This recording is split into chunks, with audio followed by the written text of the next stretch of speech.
మన ఇంట్లో ఉండే పిల్లలు కూడా ఒక సినిమా ట్రైలర్ చూసి చెప్పేస్తున్నారు ఆ సినిమా హిట్ అవుతుందా ఫట్ అవుతుందా అని. మరి అర్జున్ రెడ్డి అని ఆ మధ్యన ఒక సినిమా వచ్చింది, సూపర్ హిట్ సినిమా. దాంతోనే ఆ విజయ్ దేవరకొండ అంటే ఆయన పెద్ద హీరో అయిపోయాడు. మరి ఇప్పుడు రేవంత్ రెడ్డి అని ఇంకో సినిమా వచ్చింది, ఫస్ట్ హాఫ్ అయిపోయింది, ఇంటర్వెల్ కూడా అయిపోయింది. ఎట్లుంది సినిమా ఇది? నాకంటే బాగా చేవెళ్ళోళ్ళకే తెలుసు ఆ సినిమా ఎట్లుందో. ఎలక్షన్ ముందేమో నేను గుంపు మేస్త్రిని, అసలు రియల్ ఎస్టేట్ అంటేనే రేవంత్ రెడ్డి, రేవంత్ రెడ్డి అంటేనే రియల్ ఎస్టేటు అని పోజులు కొట్టిండు. ఇలా ఏం చేసిండు మరి? రియల్ ఎస్టేట్ని బొంద పెట్టిండు, మొత్తానికి 100 ఫీట్ల అడుగులో పాతి పెట్టే పని చేసిపోయిండు. మన గవర్నమెంట్ ఉన్నప్పుడు పెద్దలు కేసీఆర్ గారు ఉన్నప్పుడు ఇప్పుడే నరేందర్ రెడ్డి గారు చెప్తా ఉన్నారు, షాబాద్లో చందన్వెల్లి కానీ సీతారాంపూర్లో కానీ ఎకరా 30 లక్షలు ఉండేది. కానీ అక్కడ ఇండస్ట్రియల్ పారిశ్రామిక పార్క్ తెచ్చిన తర్వాత అక్కడ ఇవాళ ప్రపంచ ప్రఖ్యాతి కలిగిన కంపెనీలు, ఒక మైక్రోసాఫ్ట్ కావచ్చు, అమెజాన్ కావచ్చు, వెల్స్పన్ కావచ్చు, ఇంకా ఇతర కంపెనీలు తీసుకొచ్చిన తర్వాత ఇవాళ ఎకరం 3 కోట్లకు తక్కువ ఇవాళ షాబాద్లో లేని పరిస్థితి ఆ ఏరియాలో.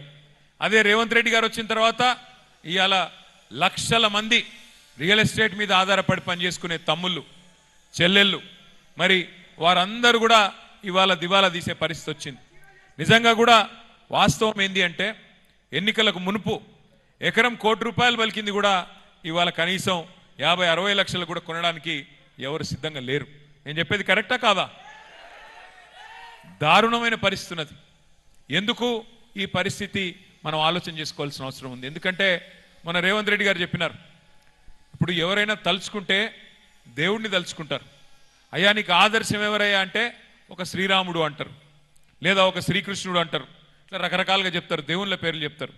కానీ రేవంత్ రెడ్డి గారికి ఆదర్శం ఎవరయ్యా అంటే ఒక రావణాసురుడు, ఒక నరకాసురుడు, వాళ్ళను మించిన హిట్లర్ అని ఒకడు ఉండే నియంత.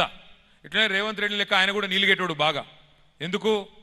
నాకు పవర్ ఉన్నది, నా చేతుల్నే మొత్తం ఉన్నది, కాబట్టి నేను ఏదంటే అది చేస్తా అని చెప్పి లక్షల మందిని చంపేసిండు హిట్లర్.